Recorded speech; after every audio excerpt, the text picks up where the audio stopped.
Hello everyone. आज हम बात करने वाले हैं लॉरेंज फील्ड E2 के बारे में। उससे पहले हमने इसके previous part local electric field at an atom कैसे हम निकालते हैं लोकल इलेक्ट्रिक फील्ड, जिसमें हमने दो फैक्टर्स E0 एंड E1 जो कि हमारे external electric field and depolarising field थे, ये लास्ट वीडियोज़ में हम निकाल चुके हैं। आज हम बात करने वाले हैं E2 के बारे में, जो कि हमारी लॉरेंज कैविटी फील्ड, ये जिसको सिंपली हम कह सकते हैं लॉरेंज फील्ड। ठीक है, ये फील्ड कैसे होती है, किस वजह से होती है? ये फील्ड आती है आपकी सरफेस की वजह से। जो भी आप अभी जैसे ये हमारा कोई भी डाइलेक्ट्रिक मटेरियल था, तो ये जो सरफेस ले रहे हैं हम किसी भी एटम के लिए, तो इसकी सरफेस के ऊपर पर्टिकुलर ये जो फील्ड आ रही है पोलराइजिंग फील्ड, ये जो स्फेयर के ऊपर पर्टिकुलर एटम के ऊपर चार्जेस आ रहे हैं, इनकी वजह से पोलराइजिंग फील्ड होगी। तो इस चीज़ को हम क्या बोलते हैं, इस फील्ड को क्या बोलते हैं, लॉरेंज फील्ड या E2 field. So the polarization charges on the surface of Lorentz sphere produce this field, यानी कि आपके जो उस पर्टिकुलर स्फेयर के ऊपर जो चार्जेस हैं उनकी वजह से क्या हो रही है, हमारी लॉरेंज फील्ड आ रही है। ठीक है, अब हमें क्या करना है, हमें इसको कैलकुलेट करना है कि इसकी वैल्यू क्या होती है। तो कैलकुलेट करने के लिए हम मान लेते हैं उसी स्फेरिकल कैविटी का एनलार्ज व्यू देख रहे हैं, यानी कि पर्टिकुलर आप सिर्फ उसी की बात कर रहे हो और किसी के बारे में बात नहीं कर रहे हो। ठीक है, तो मान लेते हैं थीटा, आपने कोई भी पोलर एंगल ले लिया। ठीक है, जो आपका कह रहा है DA एरिया बना रहा है उस पोलराइजेशन डायरेक्शन के अकॉर्डिंग। ठीक है, अभी हम फिगर में देखेंगे कि थीटा आपका कहाँ बन रहा है। उसके बाद जो इंड्यूस चार्ज डेंसिटी है आपकी सरफेस के ऊपर, उस पर्टिकुलर स्फेयर के ऊपर जो चार्ज डेंसिटी हो रही है वो किसके इक्वल है, नॉर्मल कंपोनेंट हमारा पोलराइजेशन का इनटू सरफेस एलिमेंट। ठीक है, तो टोटल चार्ज कितना हो जाएगा Q, जो कि हमारा क्या है P normal component cos theta into DA surface element. अभी ये है हमारी वो जो स्फेयर कैविटी है, स्फेरिकल कैविटी जिसको हम बोले। अभी यहाँ पे हमारा थीटा एंगल बन रहा है, किसी भी पर्टिकुलर आपने कोई भी एक आर्क टाइप से ले लिया। ठीक है, इस पर्टिकुलर पूरे आर्क का एरिया कितना है DA। ओके, ये जो पर्टिकुलर आपका एरिया है ये वाला कम्प्लीटली, ये आपका कितना एरिया है DA। एंड ये जो एलिमेंट आपने लिया है सरफेस के लिए, ये कितना एंगल बना रहा है नॉर्मल से थीटा डिग्री का। एंड अगर आप इसकी पर्टिकुलर विड्थ की बात करो तो सेकंड वाला कितना बना है D थीटा। आपकी रेडियस कितनी है R। तो यहाँ से हम इजीली इस एलिमेंट का एरिया भी निकाल सकते हैं। एरिया क्या आ जाएगा हमारे पास 2πr sine theta R D theta. ठीक है, तो अभी हमारे पास अगर हम चार्ज है, ठीक है, आपके पास पर्टिकुलरली स्फीयर आ चुका है, तो अभी अगर हम निकालना चाहें यहाँ से DF क्या है, आप कूलम लॉ का यूज़ करके चार्ज निकाल रहे हो। मतलब चार्ज तो आपके पास है Q, आप यहाँ पे फोर्स निकाल रहे हो कि कितना फोर्स आपके उस टेस्ट चार्ज के ऊपर एक्ट कर रहा है। टेस्ट चार्ज क्या है आपका, ये वाला चार्ज। तो हम जानते हैं सिंपली क्या होता है हमारा कूलम्स लॉ। कूलम्स लॉ के अकॉर्डिंग क्या आ जाएगा, Q1 Q2 अपॉन क्या होता है 4π एप्सिलॉन नॉट। सो 4π epsilon naught into R square. ठीक है, अब यहाँ पे जो आपका Q2 है, ये जो आपका टेस्ट चार्ज है जिसकी वैल्यू क्या है ये, सो यहाँ पे वैल्यू पुट कर देते हैं, क्या आ जाएगा Q1 P cos theta into DA upon 4π epsilon naught R square. ठीक है, अभी यहाँ पे DA क्या है, DA आपका ये वाला एरिया है, ये एरिया हमें पहले से पता है कितना है, तो इसको पुट कर देते हैं Q1 P cos theta into DA की वैल्यू जो कि आपकी क्या है 2πr, 2r है, R स्क्वायर लिख देते हैं, sine theta D theta upon में आपका क्या है वही 4π एप्सिलॉन नॉट R स्क्वायर। अभी ये तो था आपका DF, यानी कि एक्स डायरेक्शन के अंदर जो आपका फोर्स काम कर रहा है। लेकिन अगर हम बात करें पर्टिकुलर R रेडियस की फॉर्म में, तो x हमारा किस डायरेक्शन में आ जाएगा, तो हम लिख सकते हैं यहाँ से Fx is equals to FR into cos of theta. ठीक है, तो अगर मैं Fx को इसको लिखना चाहूँ इसकी फॉर्म में, तो कैसे लिख सकते हैं, सिंपली हम क्या करेंगे, यहाँ पे लिखेंगे f ऑफ x एंड इसके साथ में मल्टीप्लाई कर देंगे किसकी, कोस थीटा की भी। ठीक है, तो हमारे पास टोटल क्या आ जाएगा, एक कोस थीटा पहले से है, एक और आ गया, जो कांस्टेंट पार्ट है उसको हम बाहर ले लेते हैं, क्योंकि अभी हमें क्या करना है, टोटल ये हमारा DFX है, एफ एक्स निकालने के लिए हमें करना है इंटीग्रेशन, जो कि कहाँ से कहाँ, 0 to पाई, ठीक है। कंप्लीट सर्कल आ जाएगा आपके पास।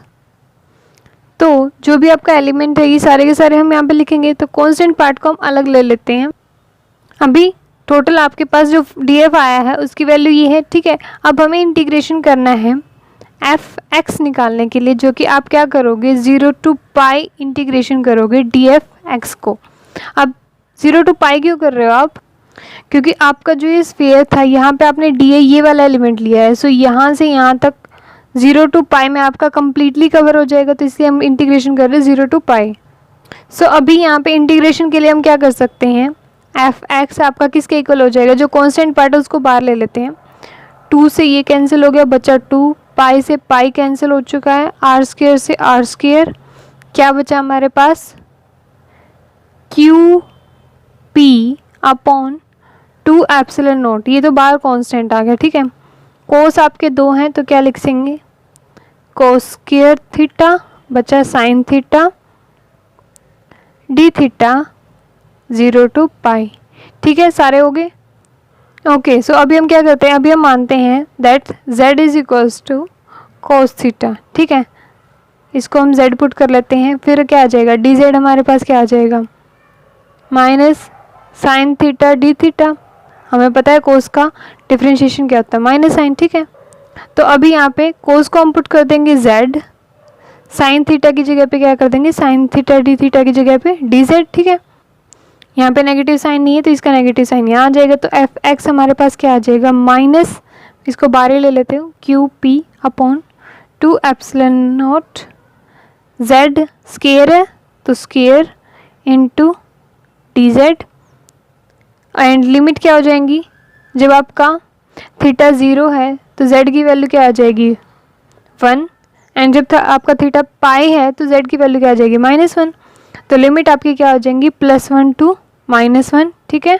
अभी सिंपल इंटीग्रेशन है, ये तो हम सोल्व कर ही सकते हैं, ये हमारा as it is z square d z का क्या हो जाएगा, obviously z³/3, limit 1 to -1, limits put करेंगे तो हमारे पास क्या आ जाएगा, -QP अपॉन 2 एप्सिलॉन नॉट, ठीक है। लिमिट्स पुट करते हैं तो कि ये क्या हो जाएगा, -1³/3 and minus upper limit minus lower limit 1³/3,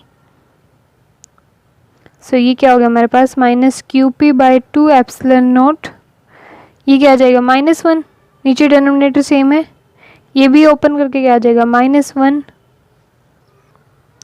तो यहाँ से हमारे पास कितना आ गया, QP/2 एप्सिलॉन नॉट, ये क्या आ गया, -2/3, ये माइनस है, इस माइनस से ये माइनस कैंसिल, 2 से ये 2 कैंसिल, सो लास्टली हमारे पास क्या बचा, QP/3 एप्सिलॉन नॉट। सो यहाँ से हम क्या कह सकते हैं कि जो हमारी लॉरेंज फील्ड होती है, लॉरेंज फील्ड E2, वो आपकी क्या होती है, Fx/Q, क्योंकि फोर्स अपॉन चार्ज ही होगी फील्ड, एंड यहाँ पे ये फोर्स आया है हमारा Fx, तो इसको डिवाइड करेंगे 4 से तो क्या आ जाएगा, P/3 एप्सिलॉन नॉट, ठीक है। तो ये आ गई हमारी total Lorentz field E2, okay. ये वो फील्ड है जो उस स्फीयर चार्ज के ऊपर काम कर रही है, ठीक है, सरफेस के ऊपर। सो अभी हमारी टोटल लोकल इलेक्ट्रिक फील्ड के अंदर E2 की भी वैल्यू हमारे पास आ चुकी है, जो कि क्या आ चुकी है, P/3 एप्सिलॉन नॉट, ओके। सो हमारे पास बचता है सिर्फ एक ही फील्ड E3, जो कि हम नेक्स्ट वीडियो में डिस्कस करेंगे, ठीक है। तो अभी हमें समझ आ रहा है ना कि लोकल इलेक्ट्रिक फील्ड एक्चुअली हो क्या रहा है, आप एक्सटर्नल फील्ड जो अप्लाई कर रहे हो वो, प्लस में डीपोलराइजिंग फील्ड जो कि आपकी सरफेस के ऊपर लाई कर रहे हो, उस डाइलेक्ट्रिक की सरफेस के ऊपर। E2 आपका जो भी अंदर स्फेरिकल कैविटी बन रही है उसके ऊपर जो चार्जेस आ रहे हैं उनकी वजह से, जिसको हम बोले लॉरेंज फील्ड, एंड E3 क्या है, electric field inside the cavity. हमें सिर्फ अब ये देखना है कि वो जो कैविटी है एटम, उसके अंदर कितनी फील्ड एग्जिस्ट कर रही है, ठीक है। ये सारी अलग अलग फील्ड्स हम निकाल चुके हैं, ओके। सो एक बार ब्रीफ रिवाइज करें तो लॉरेंज फील्ड हमारी क्या होती है, जो आपकी सरफेस के ऊपर लाई कर रही है, ठीक है। और उसको निकालने के लिए हम क्या कर रहे हैं, हमने सिंपली Q की वैल्यू निकाल ली, जो आपकी क्या है, P cos theta into DA, DA हमें पता है, कूलम्ब्स लॉ का यूज़ करके हम यहाँ पे DFX उस पर्टिकुलर फोर्स को निकाल रहे हैं, जो कि हमारे पास लास्टली एफ एक्स क्या आ रहा है, Q P upon 3 epsilon naught, और यहाँ से हमारी लोरेंज फील्ड आ जाएगी क्या, F X upon Q P upon 3 epsilon naught. Okay, so ये थे हमारे पास लोरेंज फील्ड E2 हमारे किसी भी लोकल इलेक्ट्रिक फील्ड के लिए जो फील्ड हमारी काम कर रही है उस स्फीयर के ऊपर। ठीक है, सो मिलते हैं नेक्स्ट वीडियो के अंदर नेक्स्ट फील्ड E3 के साथ। तब तक के लिए bye bye, take care, thank you very much.